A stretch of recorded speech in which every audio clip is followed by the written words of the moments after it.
Ah bah justement, je vous parlais là il y a quelques instants du ransomware et de la problématique de la fuite de données en Suisse. On va aller regarder un petit peu ce qui a bien pu se passer du côté du monde des ransomware, et mon Dieu que ça a bougé cette semaine. Alors, on va commencer par qui? On va commencer par le groupe Clop. Souvenez-vous, Zataz vous avez indiqué et vous avez révélé certaines informations sur Clop et leur capacité à avoir clairement infiltré énormément d'entreprises suite à des 0D. Alors on a énormément de sociétés de cybersécurité qui le suivent de très très près sur l'aspect technique, sur l'aspect qui sont véritablement dangereux, d'autant plus que le FBI, mais aussi plein d'autres entités qui ont suivi le mouvement américain. Hein. On prend l'ANSI, mais on prend aussi énormément d'entités qui sont là pour nous protéger, nous citoyens du monde et citoyens du numérique. Bon bah voilà, un Clop est un utilisateur, ça vous le savez très certainement si vous suivez Zataz, de 0D. 0D surtout impactant des outils de téléchargement par exemple. Hein. On l'a vu dernièrement avec Anywhere en février, et là, pas plus tard qu'il y a 15 jours, 3 semaines avec d'autres outils. Et bien voilà, ils ont commencé à diffuser des données correspondant à des entreprises qu'ils ont infiltrées et dont les données ont été volées. On a de l'américain, on a du luxembourgeois, on a de grosses marques comme Enzo, mais aussi CNBC International. Voilà, je vous ai mis quelques adresses là d'entreprises qui sont concernées. Peut-être que vous-même vous êtes concernés parce que ce sont les clouds qui ont été impactés dans ces cyberattaques. Bon bah Clop, soyons très clairs, hein, je vous l'ai expliqué la semaine dernière, vous retrouverez ça d'ailleurs dans les rediffusions sur Zataz. Bon bah voilà, ils ont menacé les entreprises, ils ont clairement dit qu'ils allaient tout diffuser, et ils ont commencé à diffuser de manière extravagante tout ce qu'ils ont pu piquer, et ça, c'est le moins qu'on puisse dire, ils en ont vraiment volé beaucoup. Alors parmi les autres fuites de données dont on a entendu un petit peu moins parler, mais ce qui est problématique avec la communication autour de la cyber, c'est qu'on parle souvent de ce qui se passe dans son environnement ou quand les gens ont lu des communiqués de presse, sauf qu'il y a beaucoup de choses, et je pense que alerter, c'est clairement sauver les autres. Et un exemple très concret, Coca-Cola en Amérique du Sud s'est retrouvé impacté par une cyberattaque. Le Black Cat, le groupe qui s'appelle aussi ALPHV. D'ailleurs, je vous ai mis l'URL là sur Twitch, et vous retrouverez ça bien sûr dans les descriptifs là en dessous si vous regardez sur YouTube. Bon bah voilà, un Coca-Cola FEMSA, Amérique du Sud, s'est retrouvé avec la cyberattaque qui va malheureusement très mal, avec en plus des éléments diffusés tout doucement dans certains lieux de LPHV, et je parle pas de leur blog, en expliquant qu'ils ont volé vraiment beaucoup de données et qu'ils sont prêts à tout diffuser si jamais, malheureusement, Coca-Cola aurait l'idée de les payer. Je dis malheureusement parce que payer ces gens-là, ça ne servira strictement à rien. Vos données, on les finira par les trouver ailleurs. Bon bah voilà, Coca-Cola aussi se fait impacter. C'est pas une nouveauté, ils avaient déjà eu des problèmes il y a quelques mois, et aussi le concurrent direct, Pepsi-Cola aux États-Unis, cette fois-ci, le plus gros embouteilleur de mise en bouteille d'Amérique, s'était lui retrouvé clairement cyberattaqué aussi par un autre groupe, avec fuite de données, enfin bref, tout ce qui va mal, malheureusement, avec ce genre de pirate informatique. Bon ben voilà, petit ou grand, on est tous potentiellement des population à risque dans les mains de ces malveillants. Et pour preuve, regardez un autre géant du monde économique. Eh bien, regardez, je vous mets d'ailleurs l'URL là maintenant dans le chat sur Twitch, et comme d'habitude sur YouTube là tout en bas. La Banque de développement d'Afrique, qui est quand même pas la petite structure économique, la Banque de développement d'Afrique australe. Et bien pareil, attaquée, elle, par le groupe Akira. Et souvenez-vous, le groupe Akira, Zataz a été le premier au monde à vous en parler, à vous montrer comment il fonctionnait. On avait même fait une visite, vous retrouverez d'ailleurs la vidéo, sur le YouTube de Zataz, de ce groupe qui est en train de sortir véritablement de l'ombre. Souvenez-vous, je vous avais montré, ils avaient créé une espèce d'environnement à la Minitel, en tout cas en ligne de code, ça fait tellement plus geek, sauf que bon bah voilà, ils font exactement les mêmes dégâts que ceux qui sont beaucoup moins geeks, avec des fuites de données déjà loin d'être négligeables. Vous retrouverez d'ailleurs les chiffres, parce que ce groupe-là, comme beaucoup d'autres, on les suit depuis plusieurs semaines. Ils ont déjà diffusé 14 entreprises de par le monde, il y a des Français, où ils ont tout diffusé. Et là, pour le moment, ils n'ont entre guillemets, que afficher 35 chantages d'entreprises qui, si elles ne payent pas, seront diffusés. Et je vais être très honnête avec vous, il ne faut pas payer, parce qu'il est trop tard dans tous les cas. Et dans tous les cas, ils ont déjà stocké les données à droite à gauche, prêts à être diffusés un petit peu dans tous les sens, parce que voilà, leur intérêt, c'est l'art de la guerre, ils savent qu'ils ne seront pas payés. Donc du coup, c'est pour ça qu'ils affichent. C'est potentiellement pour eux espérer que d'autres entreprises, elles, auront peur, et potentiellement viendront payer leur chantage. Et dans ces géants de la cybersécurité, cette semaine, ça a été un petit massacre, pardon du terme, Mais on a aussi un géant de l'industrie pharmaceutique. Ici, c'est c'est un japonais, une société pharmaceutique japonaise, qui a avoué avoir été cyberattaqué et qui a prévenu ses employés en disant, bah écoutez, ils ont exfiltré des données. Ils ont volé des informations. Pour le moment, personne ne connaît véritablement le nom du groupe pirate derrière cette cyberattaque. Personne ne sait véritablement le nombre d'informations qui ont pu être volées. Mais malheureusement, ça va très vite se savoir parce que ce laboratoire ne va pas payer. Espérons-le. Mais s'ils payent, on le saura aussi, vu qu'ils vont très certainement ensuite disparaître des radars des malveillants. Toujours est-il que les informations finiront obligatoirement dans les mains de quelqu'un à un moment ou à un autre. Toujours est-il que il y a eu pas mal de laboratoires de santé, là, dernièrement impactés, cyberattaqués. Il y a eu Enzo Biechem, si je me souviens bien, ça c'est aux États-Unis. On a eu aussi Sun Pharmaceuticals, qui est un gros laboratoire indien, chez qui les mecs ont tout piqué, vu que ça a été diffusé ensuite sur certains dark et black market.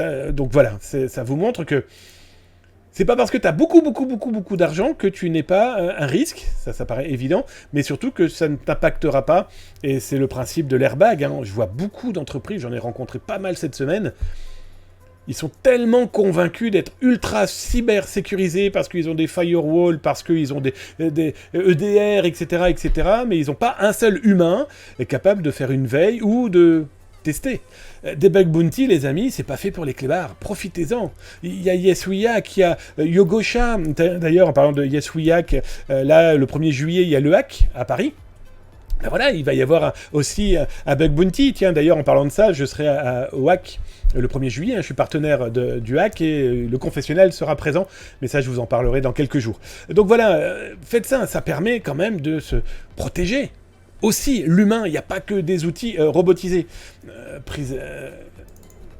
Comment dire, un exemple encore malheureusement très concret, d'autant plus que là ça touche aussi la santé, on a vu des laboratoires.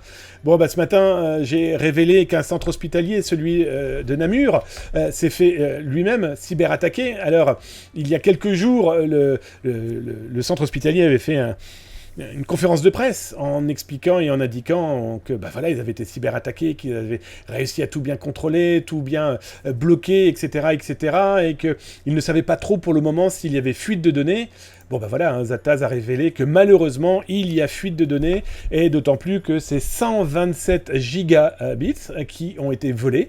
Eh bien, ce centre hospitalier. Donc, c'est le groupe Newcomers, et pareil, hein, Zataz a été le premier au monde à vous en parler de ce groupe. On en a même fait une petite vidéo, et je vous l'ai présenté parce qu'ils sont apparus, eh bien, comme une mouche au nez, au milieu du lait, par exemple. Surtout avec un site web loin d'être négligeable, beau. C'est con à dire, hein, mais ça fait partie de ce marketing de la malveillance, et donc ils ont réfléchi à rendre beau leur malveillance, et ça ça reste toujours pour moi un truc complètement fou et inquiétant. Bon bah voilà, c'est un centre hospitalier, donc je vous mets l'URL si ça vous intéresse et vous voulez lire l'article en entier. Mais voilà, le centre hospitalier de Namur se retrouve eh bien, aujourd'hui sous un chantage, et voilà, je voulais être très clair avec vous, je pense que d'ici 24 heures, ces pirates informatiques vont diffuser les données qu'ils ont pu voler. Et ça, c'est véritablement un problème. Alors, avant de parler de Logbit, et avant de parler de Weevil, Sodonikobi, qui s'appelait aussi Darkside, on va finir juste avec l'armée chilienne qui est mise en vente par un groupe de pirates informatiques. Ce groupe informatique, pareil, Zataz a été le premier au monde à vous le présenter sur la chaîne Twitch, Resida. Resida, souvenez-vous, je vous en ai parlé, hein, de ce mille pattes, ça fait quasiment un mois, hein, où je vous ai montré une vidéo et je vous ai parlé de ce groupe. Bon bah voilà, ils sont sortis de l'ombre, donc il y a de fortes chances que vous verrez ça dans les mains de youtubeurs et autres journaux qui vous en parleront, mais toujours est-il que vous êtes les premiers à le savoir, mais c'est fou. Parce que pour moi, c'est fou, hein, ces Resida. Ils ont déjà diffusé des données. Souvenez-vous, c'est Zataz qui avait révélé le fait que c'est eux qui avaient attaqué la Martinique, le conseil régional, le CTM plus exactement de la Martinique, en diffusant toutes les données, en créant même un moteur de recherche dédié. Et bien là, pour l'armée du Chili, ils ont carrément mis en vente aux enchères toutes les données qu'ils ont pu voler.